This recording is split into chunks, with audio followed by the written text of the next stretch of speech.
Welcome back to this month's CRECo.ai Real Estate Roundtable, your all-in-one comprehensive view of what's happening across the real estate industry, straight from some of the industry's earliest technology adopters and foremost experts in technology, marketing, brokerage, government policy, finance, construction, and cybersecurity. As always, this is a three-part show: introductions, what's new for each of our sectors from our roundtable hosts, and then we drill down, sector focus, biggest news, paradigm shifts and obstacles for the new year, and followed up by what does that mean for your business? How to get around it, how to get under it, how to get over it, how to thrive in 2023. I'm Andreas, Senie, founder of CRECollaborative, brokerage owner, and a technology growth strategist for both the nonprofit and for-profit sectors. Joining me this month, none other than Rebekah Carlson, founder and CEO, Carlson Integrated, Maria Kowalik, Director of Business Development, Senior VP, Director of Business Development, Inland Green Capital, the only capital coming out the door these days. Chris Abel, Director of the Associated Builders and Contractors. And I've got a lot of contractor questions and development questions. And Dan Wagner is working to join us with some technical difficulties. And Sal Klein, our original internet evangelist, may or may not be on. We'll see. Tough group. Darren is overseas, but we'll be back shortly. Guys, so happy to have everyone back. It's been a rough, well, it was a great November and a great December. It is my favorite time of year. Don't let the single snowman fool you. I am totally decked out for the holidays. It's just this was the last room. I love the holidays. So happy to have you back. Chris, you're to my upper right here. Nice to see you again. What's happening in your world? It's good to be back. I feel like I kind of came home for the holidays now since I was away for a couple months, but everything on my end is good. I've been chatting with a lot of architects lately, obviously talking with contractors. I'm just trying to listen to a lot of economists, just trying to figure out what 2023 really looks like, because the mixed messages is probably the two words that come to mind. And I still can't figure it out. And I don't know if I'm going to be able to figure it out, certainly not on my own. So that's one of the reasons I came back to chat with this group. Chat with the table. Yeah, yes. I mean, we should be able to figure it out together. Although our markets, something I've noticed is, it's sensitive to markets, right? Where we're doing business. Dan is backstage in the green room, finally. Mr. Mendoza, if you want to bring him in. Dan, welcome. Thank you for joining. Chris just brought up the different messaging we're hearing from different people, and I know you've got an exciting political announcement, so bear with us. We're going to get to it. Maria, how are things in the finance world? All things green. Well, not always that great because of rising interest rates. They're still a little bane of everyone's existence. But other than that, CPACE is going strong. We have quite a number of deals in the hopper. It won't get done necessarily this year. It's already late in the year, but 4 projects that are being planned for early 23 into the spring. And actually, the program in Illinois is growing pretty well. We had another closing yesterday. There have been 2 seamless transfers in this calendar year of properties with CPACE financing on them during change of ownership, during sale. So that's very promising to see, to show how well the product works and how it's such a great tool for the commercial property owners to use. So very exciting. And no mixed messaging on CPACE, as far as I can tell. I haven't heard any. We're going to get back to Chris's mixed messaging in just a moment on the industry, because I agree with you. I'm getting a lot of mixed messages. Becca, how are things on the marketing side, brokerage and otherwise? Where we are Illinois heavy today. We are our Cubs fans. Over. Yeah. Well, along with the rapid decrease in temperatures, certainly here in Chicago, it's time to bundle up and prepare for the holidays. So from our team standpoint, we've been very active in preparing for the holidays, but also beyond the holidays and first quarter planning for a number of our clients. It's exciting to see when companies utilize the downtime that they may or may not have from a transaction standpoint to really focus in and hone in on their messaging for next year and some of their brand characteristics and reestablishing some brand guidelines because things got a little rogue out there from an appearance standpoint and kind of retrenching and using what this time is for. From my perspective as a marketer, it's time for planning. Got to get that calendar together. And lastly, and most importantly, potentially the most disruptive, is our politics going to change everything we're talking about to begin with? Talking about conflicting messaging. Dan, how are things on the political side? Speaking of rogue marketing. No, I'm not speaking of that. Let's not go down that road. Oh my gosh. Well, hi, everybody. It's good to be coming at you live from the wild world of Oak Brook, Illinois, here at the Inland Real Estate Group's world headquarters.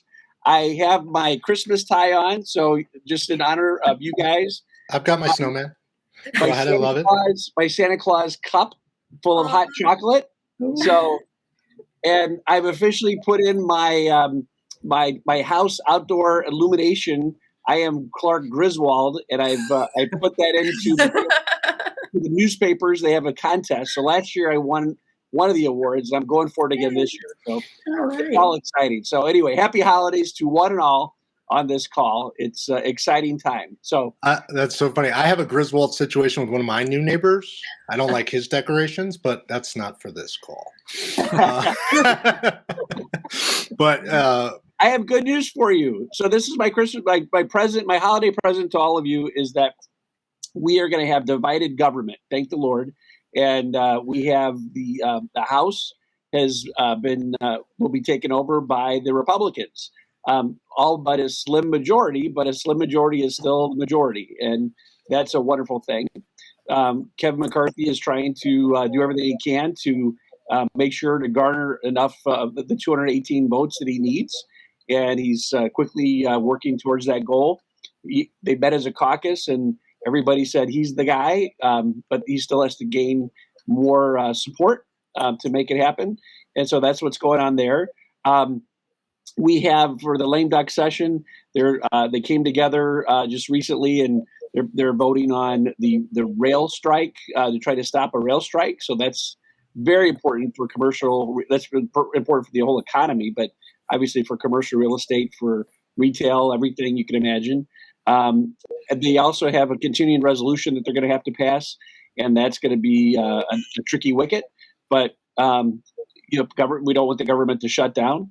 But from the standpoint of what's going to happen to the 1031 like-kind exchange, what's going to happen to capital gains, all that kind of stuff, having divided government, we are set until the next election, which is going to be in 2024. So that's going to be an interesting experience. So if anybody asks, is it a good time to sell real estate? The answer is a resounding yes from every broker in the room. But you can still 1031 exchange for everyone turning 65 or older and into great revenue. And I'll speak up for Saul here, even though he couldn't make it because he sent this to me. The biggest concern I'm hearing from my side of the fence, brokerage-wise, and Dan, I got to warn you, Anna Maria already said she's doing tons of deals, so we're going to talk about Illinois and deal flow at some point, is the fact that scholars are increasingly voicing concerns that a shift to working from home, spurred by the coronavirus, and then is going to cause a 3-decade renaissance out of the major cities. It's in the New York Times. Decline in public transit, vacant offices. Wow. Meanwhile, all I'm reading about is the housing shortage problems in one outlet. And here we are, people are talking about vacant housing in urban areas. Similar to what you were saying, Chris. What's the right message? What are you hearing on your end? Yeah, I mean, I know a lot of the contractors I'm dealing with, they're definitely getting in on some of these, larger housing, mixed use type of scenarios. It's, like I said at the beginning, it's definitely mixed messages. Everything's a little bit unclear as to, what direction things are going to quite frankly be moving into. I'm obviously on the side of things where I just don't know who's going to be, who is going to be building these things per usual. That's probably the biggest concern as far as the contractors go, is just the actual still labor. It's still labor. I mean, that's just not going away. It's not, you can't just create people. It's just not, it's not a sustainable scenario. I spoke with a contractor, not to go off topic, but I spoke with a contractor this morning. We were talking about estimators. He said, yeah, we're losing an estimator. They're retiring. As soon as I hear that word, it's like a knot in my stomach, because it's one thing if they go from one contract to another. If they're retiring, there is no, replacing them. I find it interesting with the idea, so many people working from home, and as Saul mentioned, through that kind of 3-decade renaissance where people are working from the place where they're living, but now they're saying there's a housing shortage. So essentially we're building offices almost. Well, for people to be working. Let's repurpose. Let's repurpose those offices. Yeah, hopefully. Which is interesting, because you're repurposing for people to live, but also to work in anyway. So it's kind of, I don't know, it's kind of dynamic to think about. I know people are trying to figure out what to do with some of the malls again. That's been a topic up our way, but it's wild. I mean, my focus has been dealing with the economist and what they're thinking, and what I need to do as far as my business decisions with my contractors. If you talk to some of the economists, they say one thing, but then you talk to the contractors, at least up in our area, and they're all busy. Right, they're all busy. There's conflicting messaging, as you said. Yeah. If you look on the ground or at the permits being pulled, sure seems like activities happening here in the Northeast, Connecticut, Massachusetts. Yep. And I can't speak to CPACE, which is why we're going to come back to you, Anna Maria, on it. And apparently Illinois is thriving. Deals are getting done. And for 2023, I'm hyper-focused on being opportunistic, including now Q4. We love that.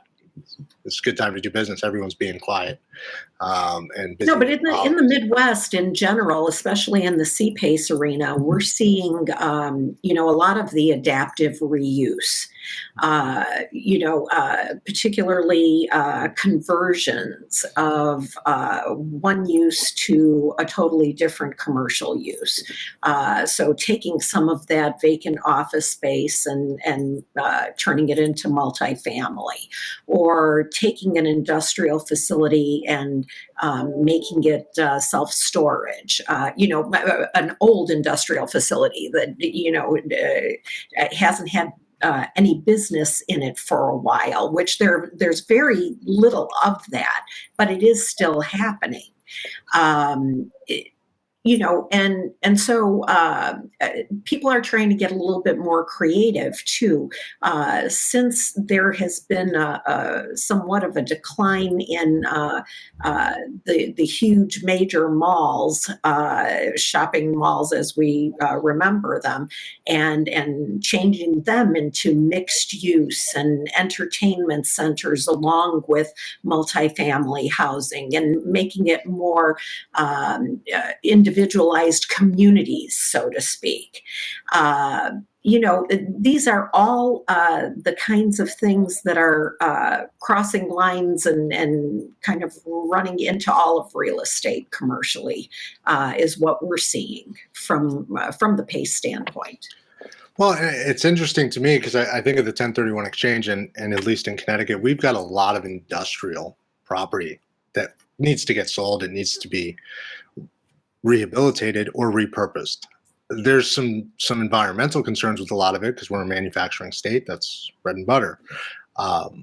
CPACE doesn't handle that. It won't help with brownfield. It won't clean up a site, but there's plenty of funds out there, government funds to help with that. Mm-hmm. It seems like that's a product type to focus on, these industrial sites. I'm surprised Illinois doesn't have more of that. But again, they're sitting, they're stagnant. They're in great locations, but what can we do with them? Yeah, and it all depends on the property owner. They have to be the impetus in wanting to improve their buildings, existing buildings, and because there's not much more land space, especially in the Chicagoland area, to be building, ground up from.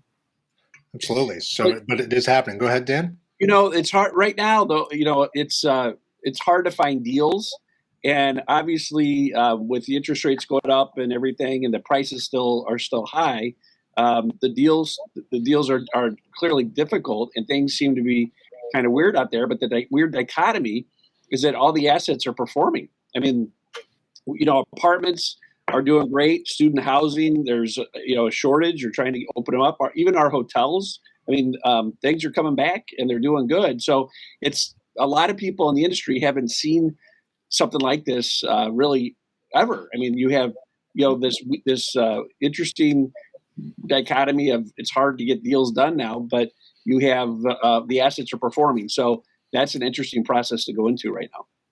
Well, and to that point, I did a broker breakfast 2 weeks ago, and we had a number of bankers there from local banks, and it was exciting to hear one of the bankers was talking about, everyone starts asking, right, is receivership coming?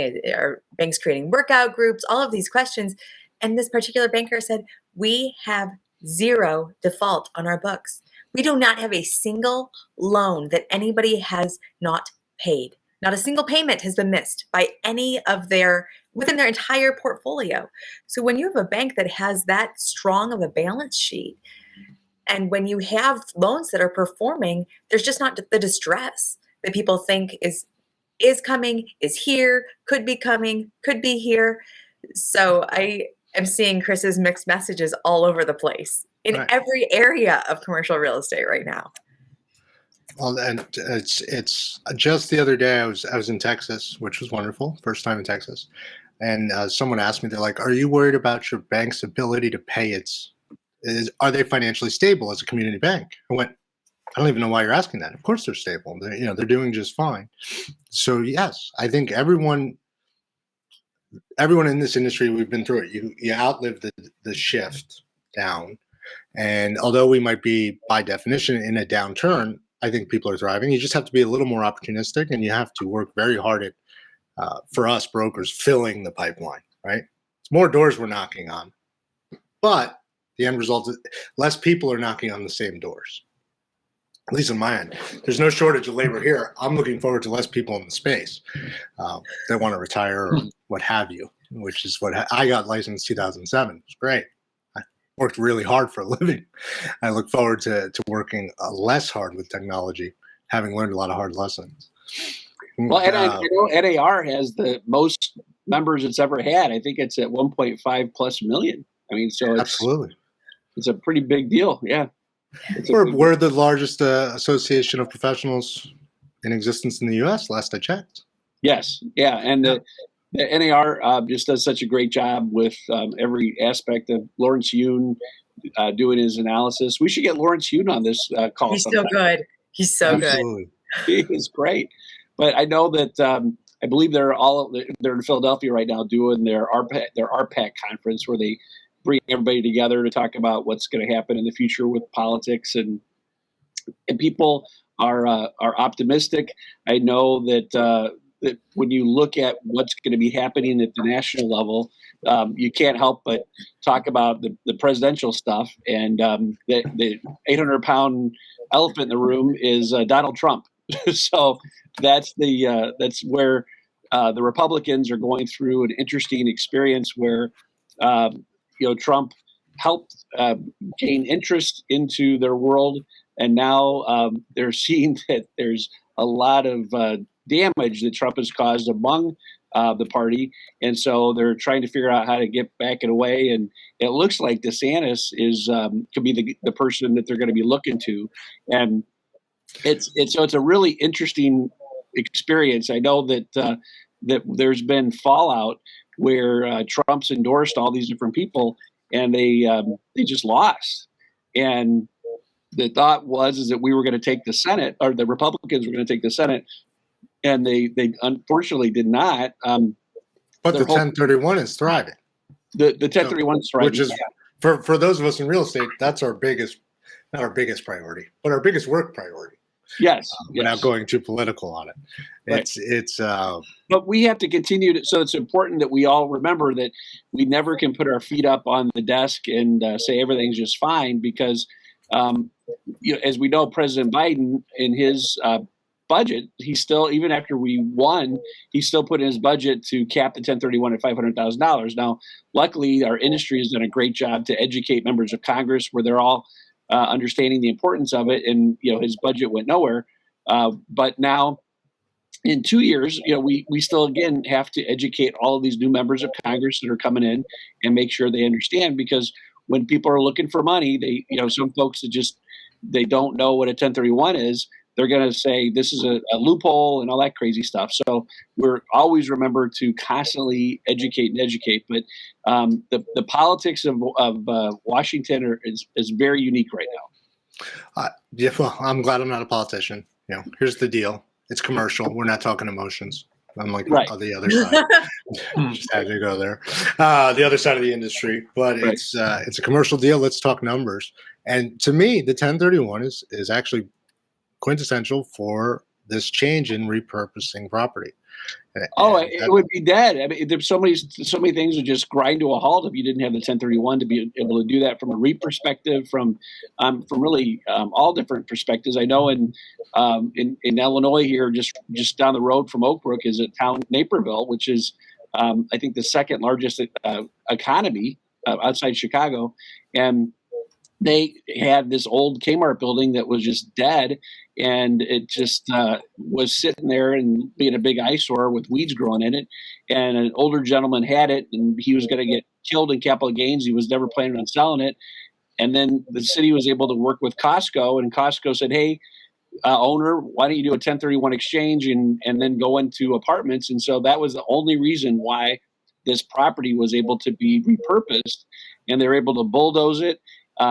It created a ton of jobs. It created people being able to, the city be able to get sales tax now from the Costco. So many just wonderful aspects because of the 1031. It would never have happened if it wasn't for the 1031. This guy would never have sold, and now he did, and that's just been wonderful. But we're so blessed to have the 1031, and our DST world is doing well. We still have, with us, I know that we have, I believe it's $13 billion under management just for our DSTs alone. So we're very happy working, keeping the 1031 business going strong. Well, it's such a fantastic part of the model in real estate. And I'm taking it from you. It's the 401k for us real estate operators. We own real estate. That's our 401k. That's how we look at it, and it's great. But I want to circle back here for a moment on rogue marketing. It was brought up by Rebekah. So I'm losing money if I'm saving it because of inflation, because of politics. But the 1031 is there. I've got properties that are stagnant. Last time you were on, we talked about funds oversubscribing, marketing. I mean, there's plenty going on. So what does that mean, rogue marketing? Is that mixed messaging? Is it just are you echoing Chris here?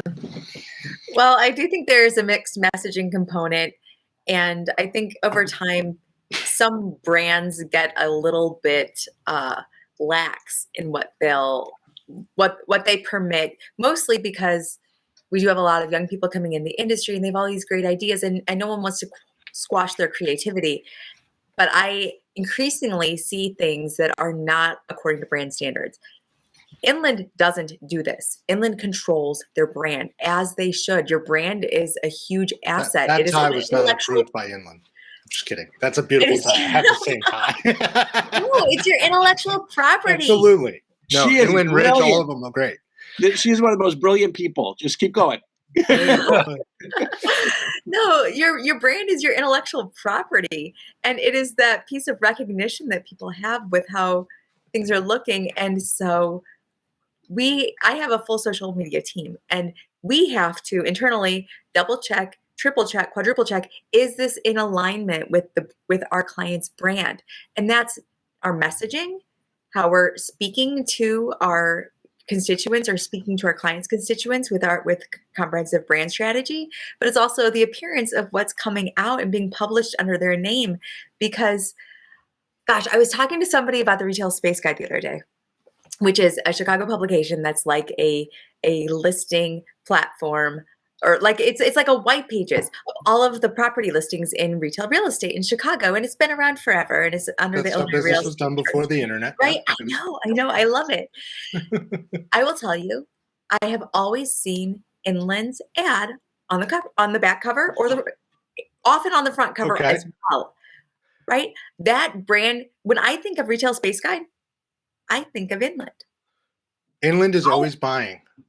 Anytime I book an ICSC event, and I'm not going to say their new name now. Anytime I book an ICSC event, I think of the brand. So no, that is very true. And but I have not seen an Inland meme. Is that the right term? Yeah, exactly. That's what you're talking about. That's new age media. Is that the right? I don't even know if that's the right term.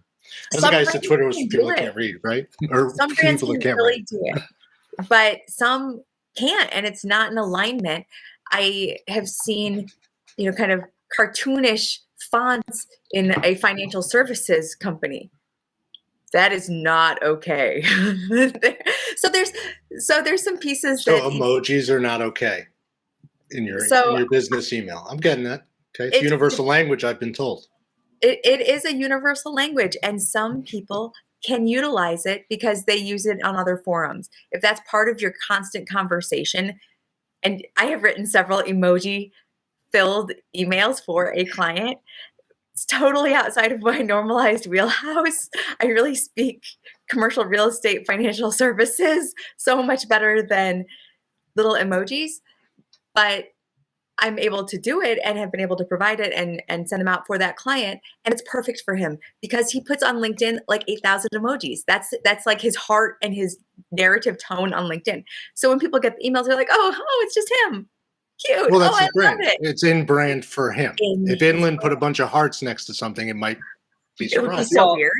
The other thing is we are, since we securitize commercial real estate, we are under incredible compliance and scrutiny with Securities Exchange Commission, FINRA, and so there's a whole staff here at Inland that's just compliance, and their whole reputations are on the line too if somebody messes up, and so we are always constantly sending stuff to our compliance division that's being able to approve a message, approve anything, and that's what's so helpful. Really, Inland has the belt and suspenders of being able to follow all the right procedures, because when you're investing people's money, there's nothing more sacred, and you have to take care of where what you're going to be doing with that. And so we're super conservative with how we go and buy something. And Anna Maria will tell you, there's that just like everything, the due diligence that she does, that we all do, is just ingrained in us after 53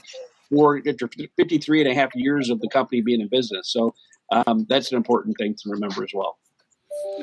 Well, it's interesting here. We're conflicting messaging, and less so, or maybe less so. It's about medium, like where are we sending and how are we sending.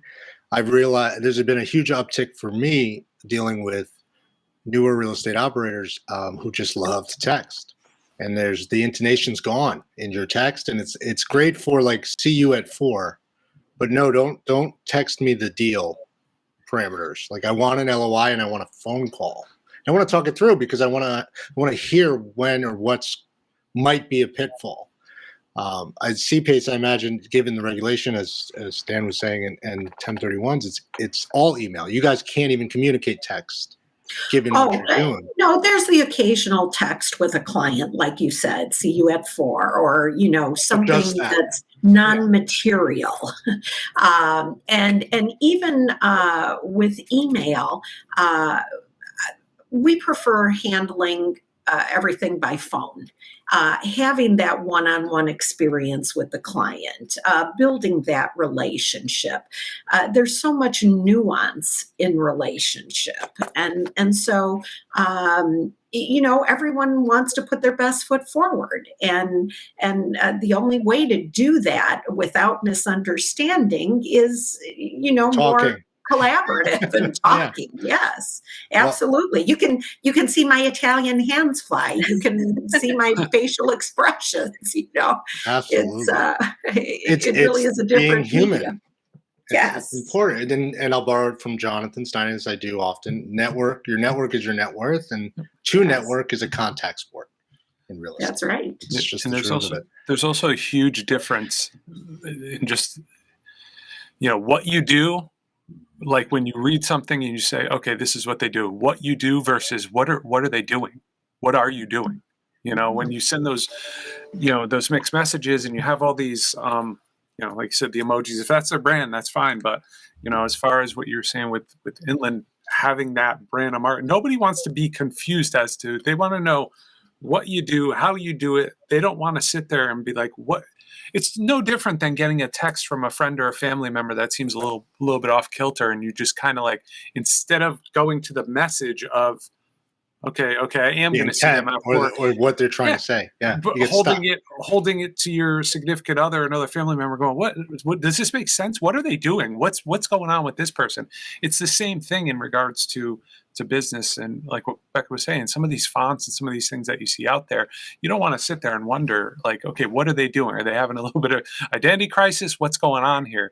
Especially when you're talking about these deals of some really sizable numbers and some really important stuff going on. The last thing you want to do is, like, you wouldn't see contractors going in with, crazy fonts and wingdings and all this other stuff if they were. I know that one, wingdings. Okay, not the marketing. There's one. Remember that? Yeah. There you go. When they're sitting there in front of the University of Connecticut, construction team to figure out where they're going to build the new dorms and all this sort of stuff. I mean, everything needs to be. There's an expectation. There's a formal layout. I'm thinking back to literally 2008. I was pushing out 1,000 offers a day on behalf of one of my clients. But it was a templated format. Here's the offer: 63% of value, cash. Great. I always loved our tagline words: integrity, first and foremost, expertise, and innovation. And I think those three words, the fact that it speaks our whole brand. And I've never appreciated them so much as I have in my current position, because, we want to be transparent. We want to be the experts. And if I don't know something, I'm certainly going to find someone who does. And I certainly have enough resources within the company to find the real experts. And so, we can't be all expert at everything. And so, it really is comforting to have a good brand and to be able to work within that brand. Well, and to call on that history, that combined history and experience. And that's really, we're hitting 6:35 Eastern. The biggest thing I've seen, hot topic, is how do we get lean and mean for 2023? How do we operate well? And it's focused on the skills you have and then hard focus on the opportunities in front of you. At least from where I sit. Transparency and ethics, all those things come into play. And obviously, that's what we all on this call and everybody's listening, that's the kind of folks you want. That there are bad apples that exist, but they don't last. They kind of cull themselves out. With I was also going to highlight, like when you sell a DST, there's certain things that are inherent that, Dan Wagner or Andrea, we can't sell you the DST. You have to go to a third party that's going to be able to analyze and talk to you about all aspects of the deal, and the sponsor can't sell it to you. So that's an important thing to remember as well. So you really have to go through a lot of due diligence before you can sell something to somebody, and that's super important as well. And just like any broker, real estate broker, that they're going to make sure to do what's best for their client and not to take advantage of them.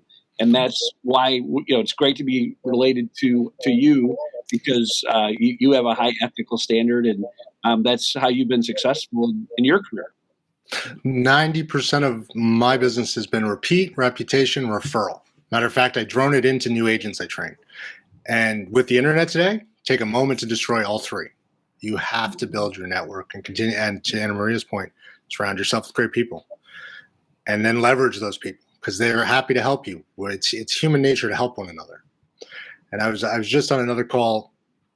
I've been on quite a few calls in a year, surprisingly, think tanks and such, about the different segments getting together about conferences, how to handle messaging. Interestingly enough, how to get their message out. I told them all to send Carlson integrated beanies like 4 years ago because it's cold out in Illinois. We don't know if that'll fly, but it's the resounding theme is, as I said, get on the phone and get on the phone with your trusted advisors, your circle, and find your team. Dan, to your point, who is it you can turn to? Because you're going to need their experience here, especially as what I see here in the Northeast is a 2-month or 3-month kind of window where deal flow is just going to slow. Apparently not in Illinois. It's thriving, but in the Northeast we've got this kind of slump. Well, and how are you? I mean, just this whole CRECollaborative experience. I really enjoyed coming on and getting to know my fellow presenters. But you might talk a little bit about how you created this. I mean, you're a creative person, and how do you promote this, and how do you get people to come and want to listen to this? Oh, a shameless Christmas present as a plug. I love it. I will absolutely talk about CRECollaborative. The CRECollaborative or CRECo.ai platform was first built to solve my problem.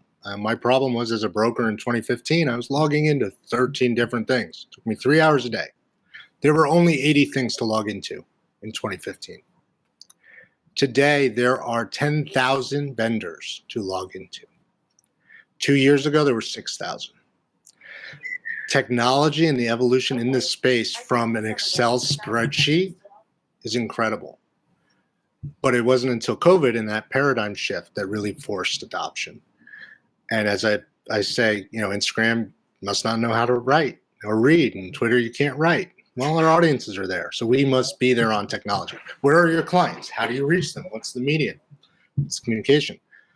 CRECo connects your disparate systems, whatever way you have them. Each of us on this call has a way we do business. We have things we subscribe to, news feeds, data that's important to us. Bring it all together in a single screen and then make the data available where you need it. That's what we do at CRECo. But the nature of it is collaborative. We partner with everyone because that's the way the industry actually gets deals done. We're not here to compete. We're here to collaborate and help you get there. So Dan, thank you for that this Christmas. There you go. We never talk about the show because we never talk about the platform, but by all means, please check us out if you haven't already. And what's your vision where do you think this is going to grow in the next 5 years? Like, what are you seeing? Sure. The fact is, especially with this shift, affordability is key. Real estate practitioners are hyper-focused on where they're investing their funds. What's the return on that investment? What are my actionable insights? So within the next 5 years, you're going to see a major consolidation of those 10,000 way down. We've already started to see that. Some of those companies, let's not name names, raised 200 million, 500 million, 400 million, all went out of business because they were building things the industry didn't need. But a tech guy said, oh, that's what they need. They built it. It was funded. It didn't work. It happens. CRECo is solving the problem of connecting things you're already using and then introducing you to things you don't know about that you should be using. I talked about Landgate last month. Landgate's going to tell you the solar lease value of your property anywhere in the U.S. As a broker, I didn't have that number before. Mm-hmm. So now I have a talking point to a client or a customer that I just didn't have, which makes me smarter than the big box brokerage down the road because they're not using that because they're too big. They are stuck in a cadence. So as a middle market, as an SMB, the majority of the industry, you have a unique opportunity to really take market share. The bigger institutions are going to pull back and do what they know best. And then there's going to be this middle ground where we can be very opportunistic and take market share. That's what I'm most excited about coming into 2023, working with smart people. Thank you for asking. What's Inland going to do over the next 5 years? Just kidding. We know what you're going to do. Inland's going to I'll keep be buying. killed. If I were to Hey. answer that, our compliance people would kill me. I can't. I know they would. Inland's going to keep buying. I know I can say that. I've checked with them. Yes, Joka The said missing this. I that Anna Maria didn't say was increased revenue for investors. 2 words, sorry, 3 words. And beanies from Carlson Integrated. Not to mention shipping the labor from Illinois to here in Connecticut where Please. we need it. Although 2 years of kids not going to shop class, I think is a clear reason why you're having such a shortage. I mean, it's got to be. And you, me, we, the industry itself in Connecticut. That all being said, where do you see marketing going over the next 5 years? Now that you opened the door, Dan, you opened the door. Becca, let's go around. And CPACE is coming next, and All right. as well. Look, just as in real estate technology, and in all in every new disruptive technology area, there's proliferation and then there's consolidation. Mhm. So I would anticipate that there's going to be continued. We're seeing a little bit of consolidation as far as marketing platforms and marketing tools that are out there. There are proliferations and adoption pieces, but certainly just as in real estate tech during the pandemic, there was increased adoption of some more simplistic, maybe online tools that are more user-friendly, all of those pieces. UX is always a priority as it relates to marketing tools in particular. So I do think that we'll see increased consolidation. I'm sure there will be continued innovation. Gosh, 5 years from now, there's going to be some other social media platform. There has to be by then that everybody's going to want to adopt. Today, all the new adopters are going to try out. And let's see, I guess we've got music, we've got photographs and videos, we've got words and narrative. We have Auto captions on videos. There's a lot Auto happening in captions. AI. Yeah, Right, there's that's- a lot happening on AI. And you actually sent me some really interesting Gary Vee footage of where he sees this next era going, where the opportunities are in marketing, which I thought was really interesting. And that was my biggest takeaway from that footage was YouTube Shorts versus Instagram Stories, because there's so much saturation in that channel and in that tool, right? These are only beneficial and they're only appropriate to use if they're the tools that reach your audience. And I have that conversation with local businesses on occasion. You don't want 2 million people watching your video of you doing XYZ. You need 20 people to walk in your door and sign up for class this month. What's the return on your investment? Totally different goals and totally different content. If your content isn't driving people to actually do business with you, why are you spending money building it and developing it? Why are you building this brand if you have 2 physical locations? Again, you don't need 2 million people watching somebody do something related to your product or service. You need people to walk into your business. Mm-hmm. It's very different. So maybe you should be doing Google My Business advertising versus making a bunch of videos on Instagram. Well, unless you want to be a micro, I'm going to butcher this, micro influencer or all these other new social media titles that make huge money, 6-figure salaries apparently. And maybe they do, but most of us as small that's their business owners aren't trying to just become famous. We're trying to run our business. Yes, that's right. They're different goals. Well, and I've got to pause here and say, so for the next quarter, given the in a quick soundbite, what would you advise people to do over the next month in their downtime, thinking 5 years out, but focused on the next 6 months, 3 months? Because as we all mentioned, that the downtime is here. Excuse me. Look, I think there's going to be such a retrenching of budget. Of budget, okay. Yeah, and look, I think marketing is one of the first things to go for a lot of companies. And certainly in the commercial real estate space, marketing teams kind of dwindle and fewer members and those pieces. So my recommendation is to build systems that don't require as much time to execute. Use automation. Use CRECo's posting. My social tool and others. Wow, I'm getting a lot of plugs, guys. Thank you. And I love that. Retooling is a huge thing. What are we investing in? How are we investing? It's an ongoing factor. I mean, clearly, Chris, you've got to get more labor out there. So you've got to do some memes and get into the next generation. But I'm not sure. Construction wise, 5 years from now, I mean, we can't continue this way. No. I mean, it's definitely going to get tougher before it gets better. But I think what we're going to see over, the next several years is, I mean, some of these companies, if they're getting older, you're going to see more of, and I'm already seeing it now. You're going to see more of the mergers. You're going to see more of the big fish in the pond kind of swallowing up the smaller fish. Independence. Yeah. Now, I've noticed from a marketing and branding perspective, over, let's say, a few years ago, without really putting too much of a number on it, there would be more of, let me buy this company, and that's going to be in the brand. They bring the brand over to it and say, hey, if this is, ABC, whatever company, now we're going to buy XYZ, but we're going to call it ABC, and we want our logos everywhere. Now I'm starting to see, for instance, like a fire protection company who's out there snatching up a lot of these different companies, but they're letting them operate kind of independently on the back end. What I enjoy about that is, from my perspective of membership association, it gives me more people to say, hey, so-and-so told me to come and talk to you and join. And, that's the way they're kind of building. But I think there's going to be more merging going on. There's going to be more about, because the people who are getting older, there's not necessarily the son and daughters that want to take over these companies like they may have got it from their parents and grandparents. There's not as much of that. A lot of the kids that are coming back, and they're coming back because they went one direction, and now they're like, you know what, maybe this is what I should do. But at that point,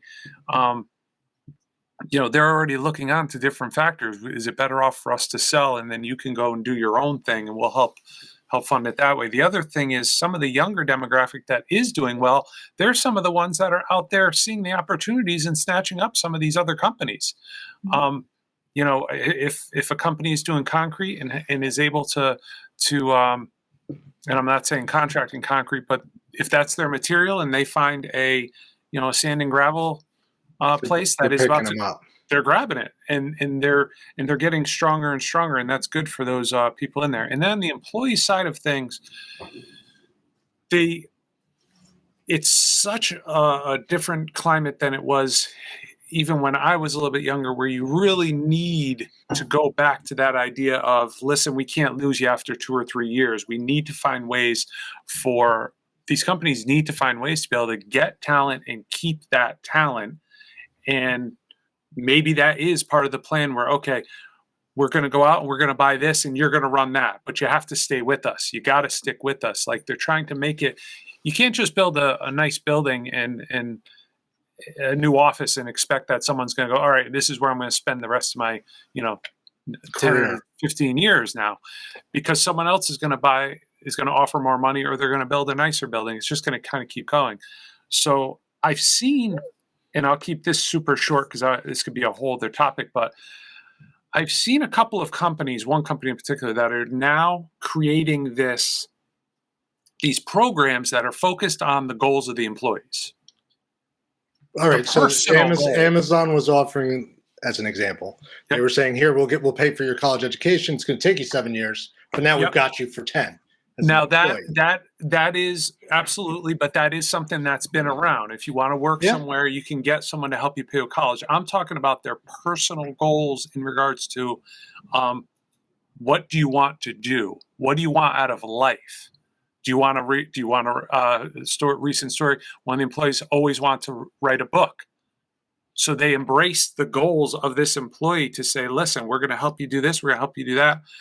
You're going to work for us, but here's some different ideas. And they're building these resources to kind of keep people. Now, it could be a slippery slope, especially in construction, where, just like anything else, mental health and all that stuff's a factor. You might uncover some things you don't want to hear. But what is your goal? Do you want to go from rent to buy? Do you want to go? And they're really trying to embrace the goals of of their, not only their key employees, but even all their employees, to try to find out how can we help you reach goals to keep you happier as a human being, which is essentially going to keep you happier. It can get very complicated. I was really impressed by this one particular company in Canada that's really, I thought they were offering, when I heard all about it, I thought they were a consulting service that would come into a company to help to do this. Yeah, but it wasn't help you that. Understand your workforce and connect almost. These were two or three people that ran the program for the company. It was almost like an HR extension. Like, yeah, HR is going to take care of this, but this was almost like a wellness / HR. It was really, really wild. I'm going to try to find some articles on the company. They should be influencers on social media, because it sounds like they've got some great content. I had to say. Now, the other part of that, real quick, is how, Becky, you mentioned how marketing, could be the first to go with some of these companies. You don't get a couple jobs in contracting and a big one you don't get a couple big jobs. How quickly does that program really get scrutinized to the point where they're like, we're paying this amount just to try to keep our people happy? We need to build. So it's I don't know. I'm gonna pop a link to all of you. Maybe we could dip into a little bit, but it's interesting stuff that I'm seeing out there. Totally outside the box. I've never seen anything really like it. It's a new world, and yeah. Absolutely, and providing CPACE, value, but from like the employer providing value. Like, I come from a value world. I need to. It's just, it's cool stuff. It's really unique stuff. Well, it's a relationship. Your employee, you're a lot of, yes, there was this great migration, right? The great layoff, not layoff. There was a great shift in employment. And you could argue that there was no employee loyalty. But if you spend 5 years, 10 years, and it's coming back to Inland on this one, because you guys have a great culture with a company, and you leave for whatever reason, there should be a good one. I mean, you invested 10 years with that company. It should never be a bad change, or 15 or 20, whatever the number is. So before we talk about the CPACE side of it, I think you're spot on. My brokerage guys, in every business I've ever been involved in or consulted with, it's, if you don't know your employees and you don't value them and you don't show you value them some way, bonuses, whatever the incentives are, and everybody's incentive is different, then you lose them. That's not new, but it's certainly something that's kind of been forgotten, I think, in all the tech of it, in the texting and that personal connection. And as far as 5 years from now for CPACE, Anna Maria, we know where that's headed. 10 years, global commitment, net zero carbon emissions. You've got all the regulation behind you to get this done. But what does the next 6 months look like for CPACE? Well, I think we're seeing a lot of things that you were just talked about. The industry is evolving, and there's a movement across the industry organizations in this area to make things a little bit more uniform across the country, and so that there is not too much of a program change between one state or another, to make cross deals and people who own properties across state lines feel comfortable with moving forward. We've seen some consolidation in the industry, some mergers, and all kinds of, attempts to make the industry more solid with that firm foundation to really grow for the future, because there's so much growth potential in this area. I mean, who doesn't want to save money on utility bills? Who doesn't want to improve their properties and improving the experience, not just for themselves, but for tenants in their buildings? who doesn't want to not contribute to weather changes and climate issues? Yeah. And so, we all have a lot of basic goals, and the future is green, as I've always said. That's the future is green, and it's certainly a focus. And regulation doesn't hurt. Every owner's on board. We're getting on board, and it's capital that's readily available. I'm personally very curious to see what happens with all the brownfield sites. They're always centrally located. They're always beautiful throughout the U.S. And as we have this land shortage, scarcity, who knows? But there's a few words you hit on and that everybody hit on: growth, opportunity, human connection. Sounds a lot like mentorship and teaching, which now I'm going to go back to Dan, given that it's inland as a whole. How's inland retaining? I mean, what your culture is to teach and to mentor. I mean, yes.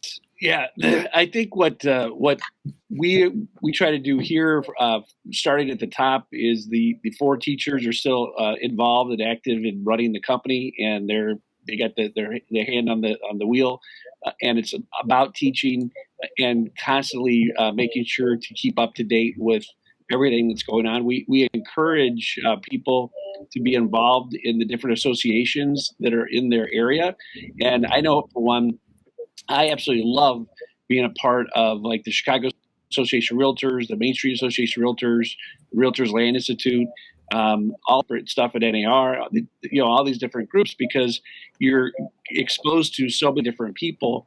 And especially, I really want to highlight the millennials, the younger folks are real helpful to me in challenging me to be aware of. It's not just Facebook out there. There's not just, there's a metaverse. And oh my God, yeah. You really went there? 3 minutes there? Anyway, yeah. So I know we're running low on time, but that's a big deal, is just to be constantly challenging yourself and to get out of your comfort zone. And I think that's what we do at Inland. You look at a new company that's somewhat nascent here at Inland is CPACE. We're constantly looking at new things, and that's what Dan Goodwin and the founders do, is that they always are challenging everybody to keep up to date and be aware of the latest things going on. But ultimately, it's a family, and people are really respected, and that's why people stay. People have been here for 30 years, 25, 40 years, and because they're respected, So yeah. How long have you been here, Anna Maria? I've been here 19 years at Inland. How long have you been here? Longer than you, Dan. Yeah. Actually, it's almost 23 years. Wow. Yeah.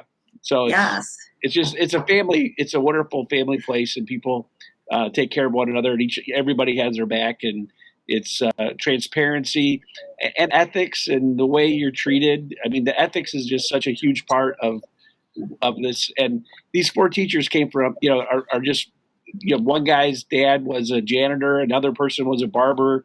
They just came from nothing, and I think that's a big deal, is that people are real, and when you don't have people that are silver spoon folks, I think they know where they came from, and I think that those Midwestern roots are really valuable. So I think that's a big deal. In Northeastern, but yes. Yeah. For the few of us on the call this month, but it's what a great way to get towards the end of the show. So, family, network, collaboration.